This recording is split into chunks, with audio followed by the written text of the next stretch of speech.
The only way I can be beat is if you cheat. If you cheat. If you play fair and square, I'm gonna win. I mean, What up, you guys? Welcome back. It's Barb City where it's Liddy. Let's get into it. It is first thing in the morning. I'm still laying in my bed. I hope my fan is not too loud, but it just dawned on me that these people are trying to pull the trickery, y'all. They are literally trying to trick us into believing that Cardi B is truly outdoing Nicki Minaj's numbers. And although that we know Atlantic can come with the magic, child, and if you know, you know. We know that there is no comparison when it comes to Nicki Minaj and Cardi B. There will never be a comparison.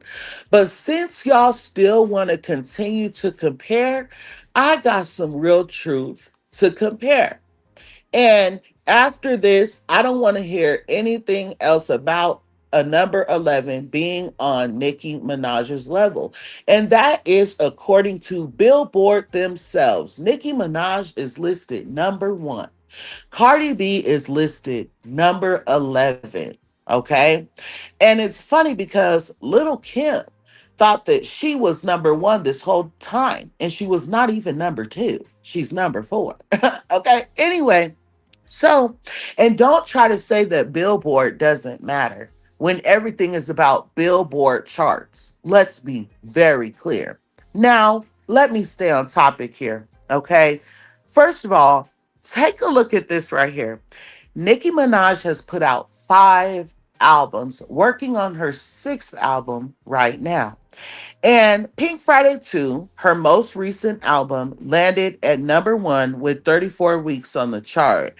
And y'all already know it has recharted time and time again since then, right? Am I lying? Anyway, Pink Friday Roman Reloaded, number one, 49 weeks on the chart. Pink Friday, number one, 77 weeks on the chart. Beam Me Up Scotty, number two, 14 weeks on the chart. And Queen, number two, 57 weeks on the chart. Now let's get into those real numbers that nobody seems to want to compare. Okay, now Nicki Minaj's debut album, Pink Friday, put out in 2010, debuted with 375,000 pure sales. It's clear it debuted at number one. Okay, but let's get into pure sales.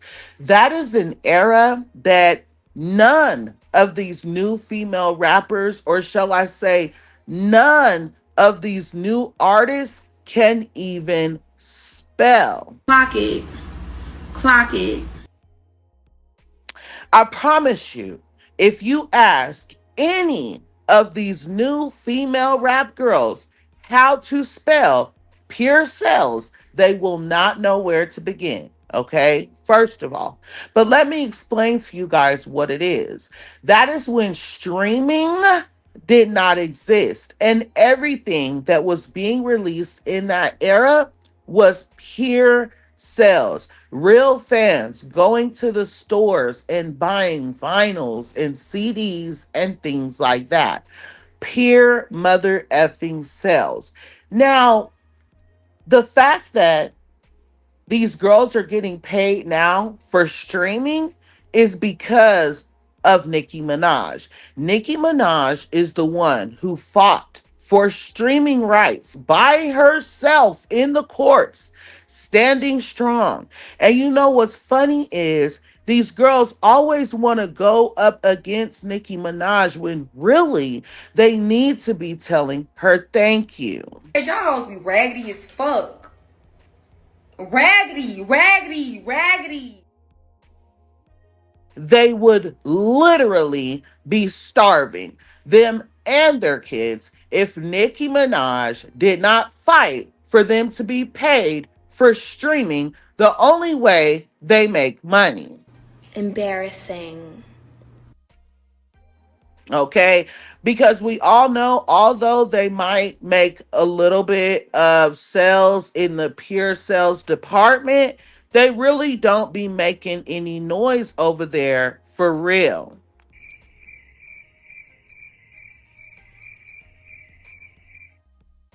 So again, Nicki Minaj's debut album put out in 2010, excuse me, sold 375,000 pure sales first week.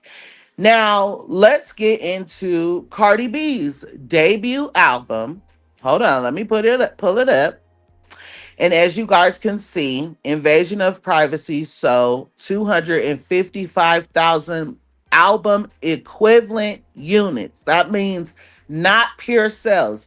That means she made that off of streaming. Not just that, but her pure sales 103,000 copies.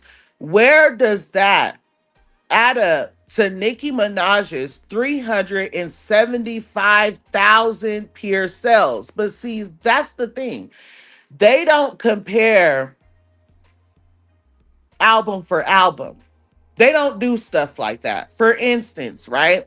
We all know that Nicki Minaj came with her sophomore album shortly after. It was 2 years later her sophomore album came out. And see, that's what real artists are able to do. It took Cardi B 7 years to put out her sophomore album. It just came out in 2025. And that does not add up to Nicki Minaj's sophomore album. Instead, they were trying to have her beat Nicki Minaj's most recent project, which is Pink Friday 2.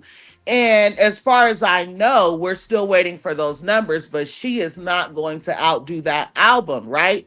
But again, let's compare album for album. So Nicki Minaj's sophomore album, Pink Friday, Roman Reloaded, came out 2 years later, and it sold 253,000 album units. Now, I do not know why they don't have her pure sales listed under that like they do the Pink Friday, but either way it goes, she still did better than Am I the Drama, that will allegedly debut with over 205,000 album equivalent units.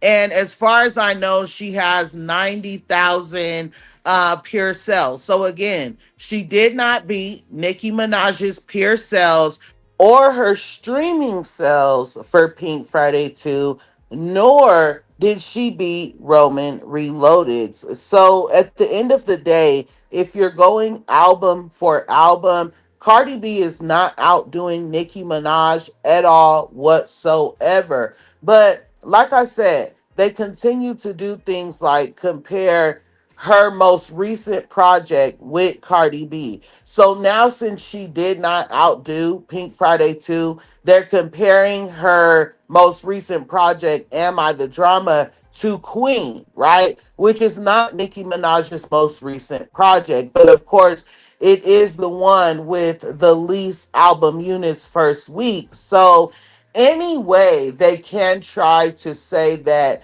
Cardi B is better than Nicki Minaj. That's what they're going to do. But like you guys can see here, at the end of the day, there was never a comparison to begin with. A real artist can drop music back to back, like you guys see here. Pink Friday 2010, Pink Friday Roman Reloaded 2012, The Pink Print 2014, Queen 2018, Pink Friday 2 2023, and now the new album 2026. You see what I'm saying? There's never going to be a 7 year gap when you have ghostwriters to begin with. The way you, I'm not trying to laugh, y'all know. I'm sure it's not funny. Stop laughing. Okay, I need to see album for album comparisons. And as you guys can see, there is no comparison. We're not going to sit here and compare Cardi B's debut album with Nicki Minaj's fifth studio album. Like, come on now. That's ridiculous. And can we please take note that Pink Friday 2 in 2023 sold more than Queen, right? And it sold 228,000 copies. So that lets you guys know that Nicki Minaj is not done yet. She's not washed up and she's not over. It took from 2018 to 2025 for anybody to be able to sell more than Queen did. Okay. And everybody called it a flop. Let's be very clear. So, regardless of what happens on those charts today, I will not be moved. Like I said, thank you for tuning the F in. Thank you for enjoying my blooper rolls. I'm not starting this video over. Excuse my internet connection. First of all, it is being ghetto as hell, and I don't know why. Remember, when in doubt, pull your mother effing blunts out. And until next time, I love you guys so much. Thanks.